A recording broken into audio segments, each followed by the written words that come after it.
so what I'm going to do with this this discussion and this video that I'm putting together here is outline, hopefully quick and simple, the most important aspects of listing from retailers with a dropship model. This is an entry to drop shipping.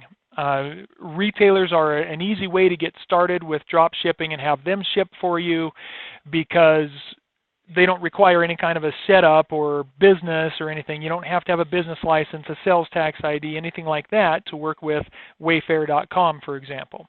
They're not going to require that. Anybody can buy from them, right?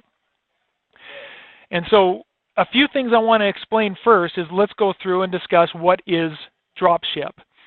Dropship simply means that you are not buying the product up front. You're going to list it on eBay, and then when it sells, you'll come back and buy it at that time and have somebody else ship it for you. So for example, if we wanted to use Wayfair and we want to ship some furniture, let's say we'll do some bedroom furniture, and so we come in here, and don't overthink it. It doesn't matter what we're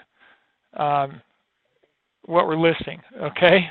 Just come in just like I'm drilling down and say, okay, well, here's an upholstered bed, upholstered panel bed. It's the basic bed frame, I guess, with the panel.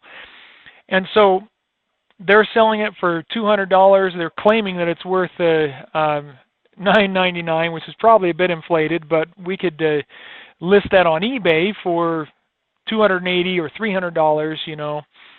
And then when it sells, we come back here and click on the item, purchase it here, and have it shipped direct to our customer. Okay, so that's drop shipping. We don't buy it until we sell it, and then they ship it direct to our customer. Okay. Now, the great thing about using retail stores to get into drop shipping is it doesn't matter what store you use. We can do any store. If we wanted to go out and search for other stores who might have the upholstered panel bed, well, we could come out here and we've got this whole list. We could do Wayfair, we could do Joss & Main, we can do Birch Lane, we can do All Modern, we can do any one of these stores and list anything they have for sale on our eBay account. Okay? Any of those will work.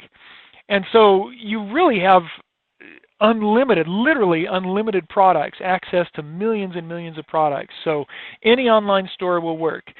Now, when it comes to the markup, ignore the competition on pricing. When we're doing a drop ship model like this, you are not going to be the lowest price. So if we come in here and look on eBay, do a search for that same thing, and that's what we'll do. We'll have a tab open for eBay. Okay, so you can see my tabs at the top there, and I'm going to zoom in on this. So you can see I've got multiple tabs open up here with many different sites open. One of them is eBay, and you can see the little eBay briefcase icon there. And then I also have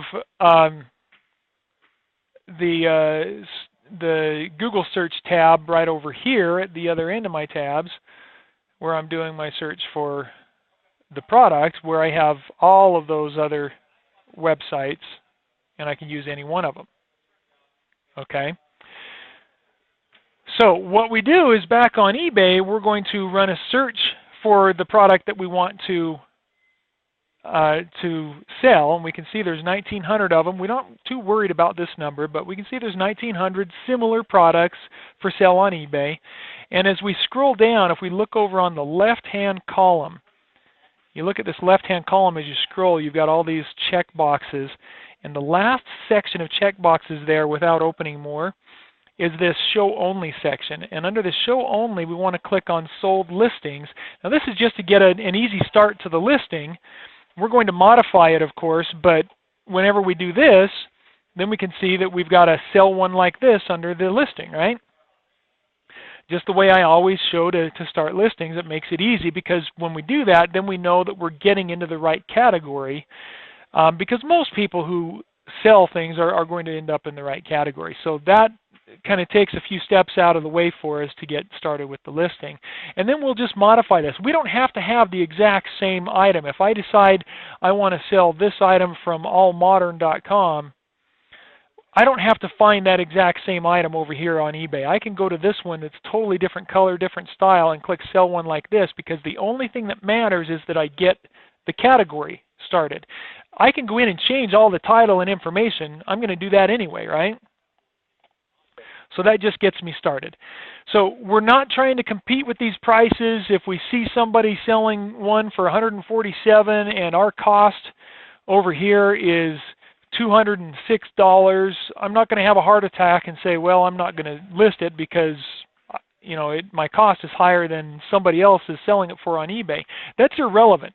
There are other people selling it higher. See, here's what somebody had it listed for over $300 for a similar item. Here's one that was over $400. Here's a $285. So we've got room to compete. Don't worry about price. Don't get hung up thinking that you have to compete on price. You're not going to compete on price if you're doing a dropship model. Okay? So I repeat that over and over and over. You'll hear me say that as I record this multiple times, because it's really important that you get that ingrained in your head, that you don't get stuck thinking you have to compete on price. Okay? Yeah, the only way you make money is you always have to sell something for more than your cost. Right? So we're never going to sell it for less than our cost. We always have to make sure it's marked up good. And if you've got it between 30 to 40% above your cost, that's good enough to have a profit built in. Okay? And in fact, if you've got higher priced items, if you're selling $1,000 or more furniture sets, then you may only need to mark it up 25% and still have room for a decent profit. So yeah, so we find, you find the things that we want to list. Now, of course, we've got to keep track of it. If we decide to list this item from All Modern, then we've got to go up here in this address bar and copy that address and save that somewhere. Once we create our listing, then we've got to save this for each item we're listing, so that when we sell it, we can come back and click on that link in our saved document to go back directly to the item that we sold.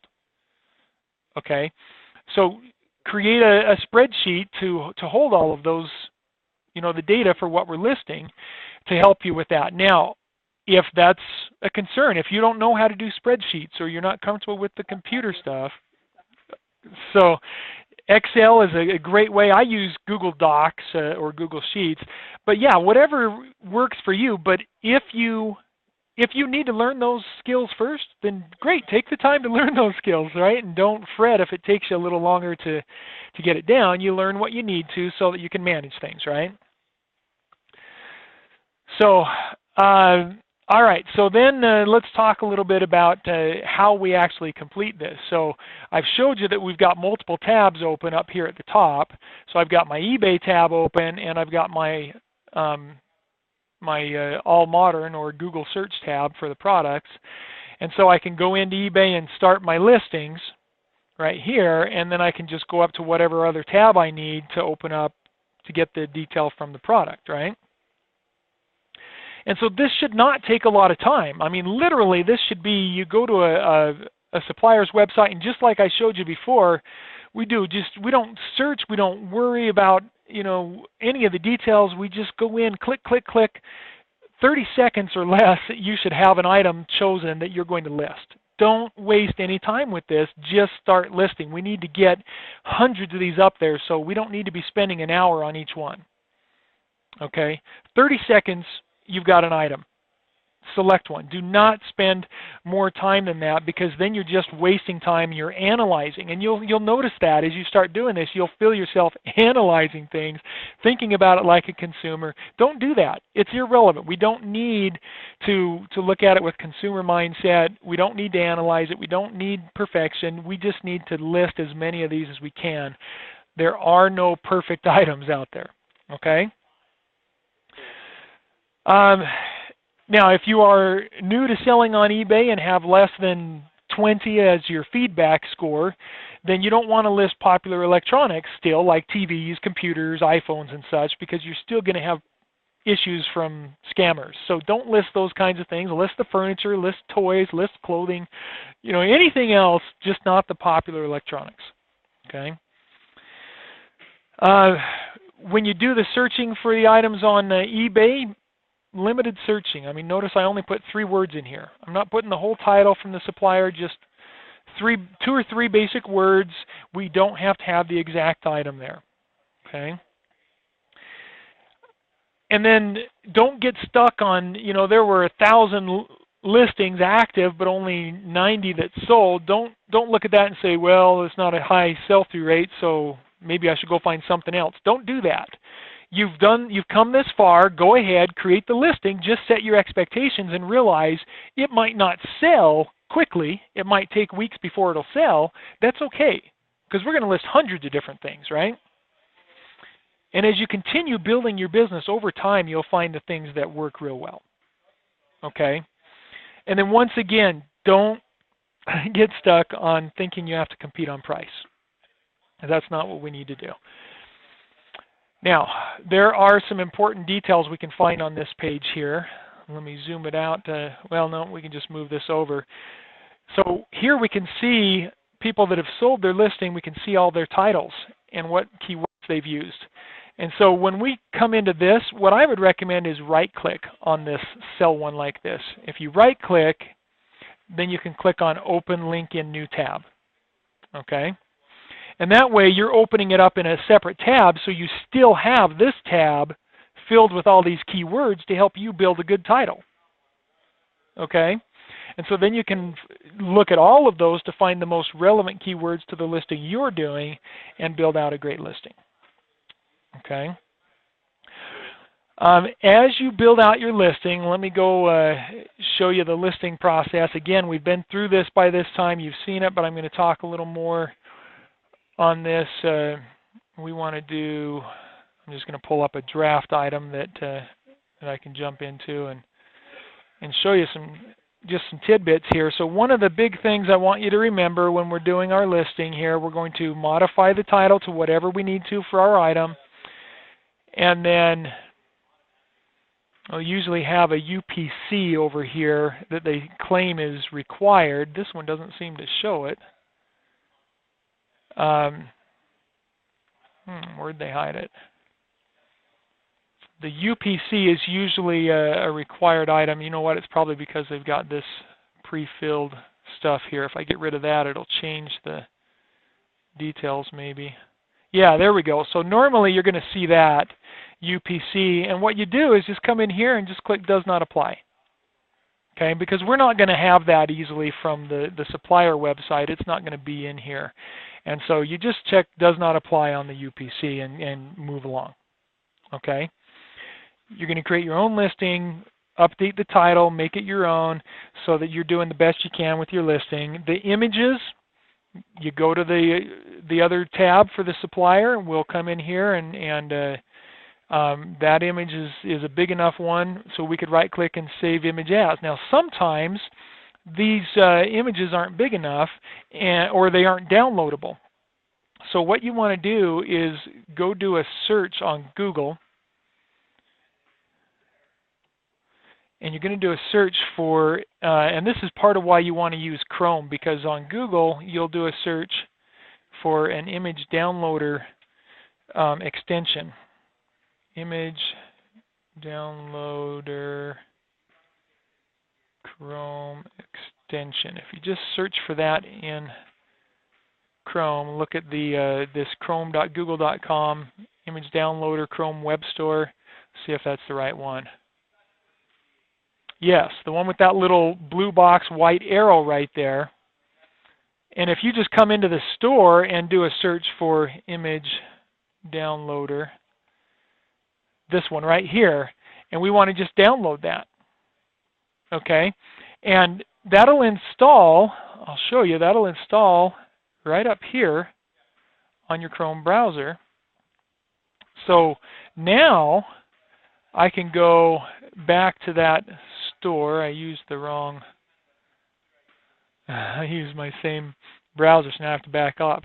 So now we can go to this page, and I can go up and use this little downloader extension that I got there. Come on, why is it not loading? Go back. All right, so there we go. So you click on that, and then what you can do is set this. So we need a minimum of 500 pixels on both width and height. So you just drag that little thing there and then check these boxes, make sure they're checked. And then what that does is it searches the page for big enough images. So if the one on the page is not showing up and it's not big enough, then we know we've got to make it larger. This one I think is large enough, honestly, but and so it'll let us download it. But if you have an option to enlarge an image, see if we can find one that does that, so I can show you how this works. Oh, this is the same kind of thing. That one's big enough. Figures, as I'm trying to record this, it's going to not give me a smaller one that I need to enlarge. You'll see it a lot with Amazon, where you have to enlarge the image, but this looks good. Let's try Amazon.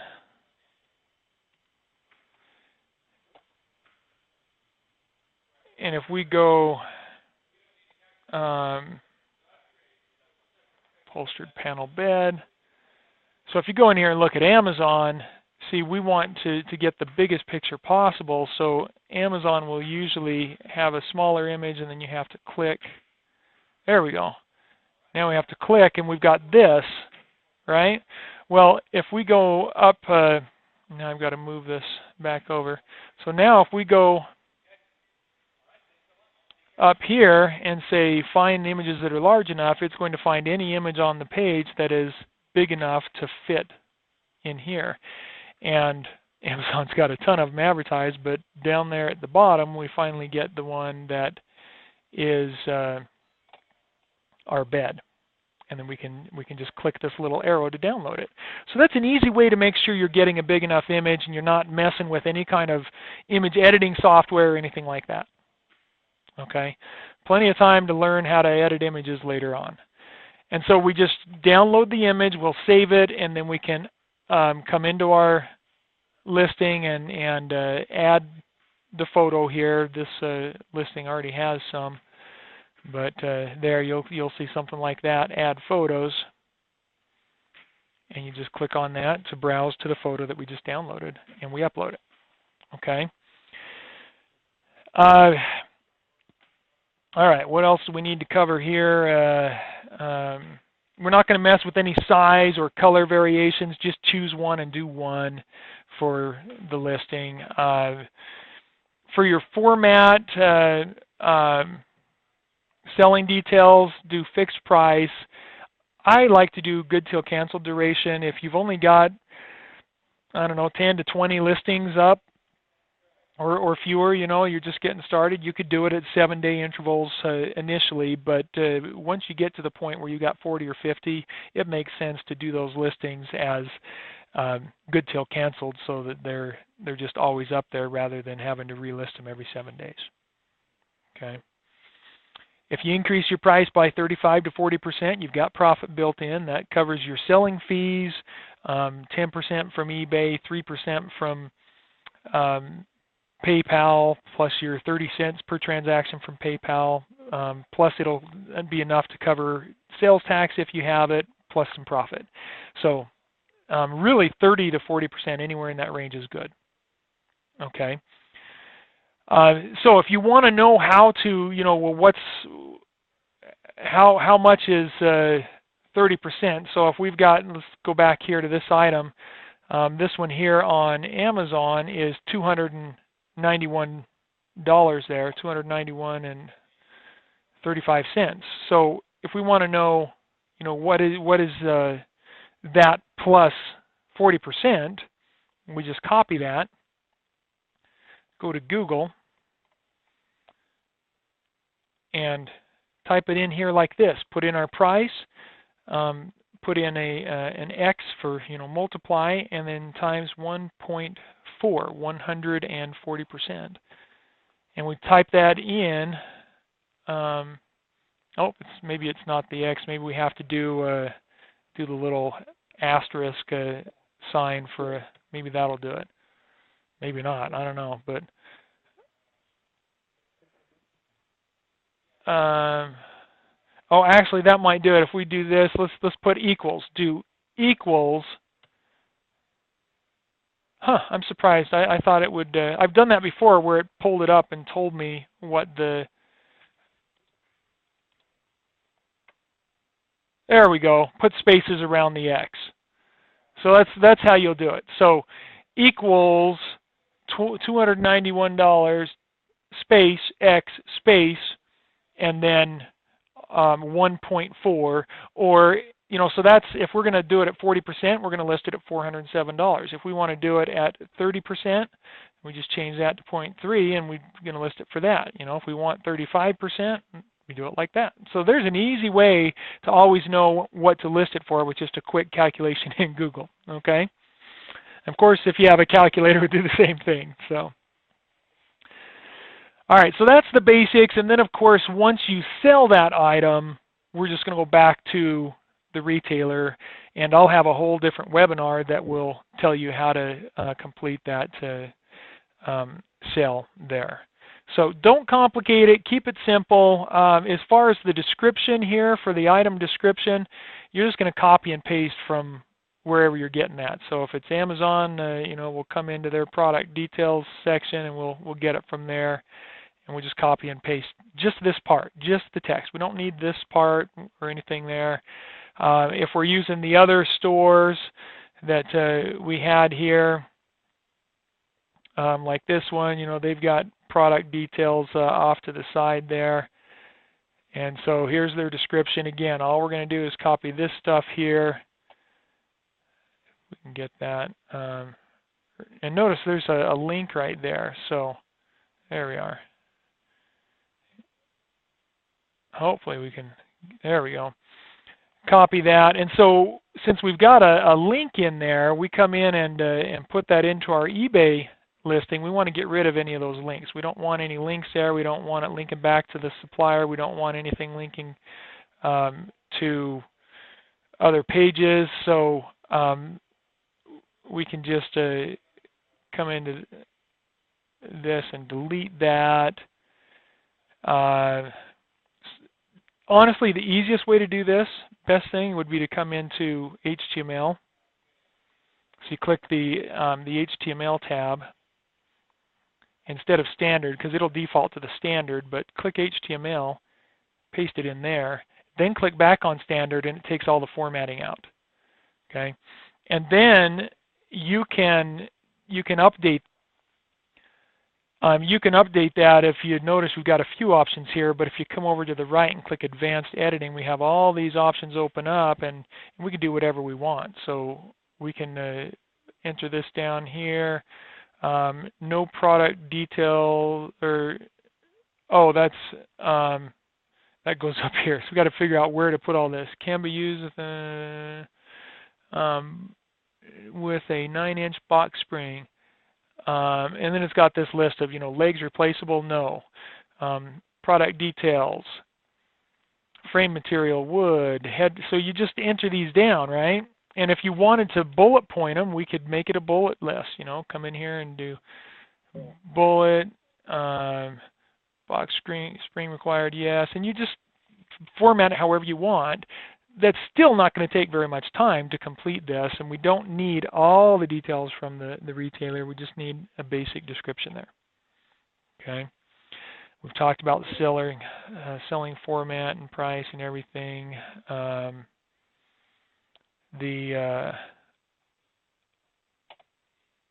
right.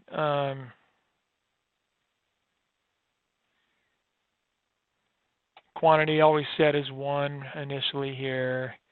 And there are other details you're going to do just like I've taught you before. So I'm not going to go through all of that, and then we just list the item. Make sure that the fees say 0. Otherwise, that means if they're charging you something, unless you're past your 50. I'm on a store, so I don't have any fees.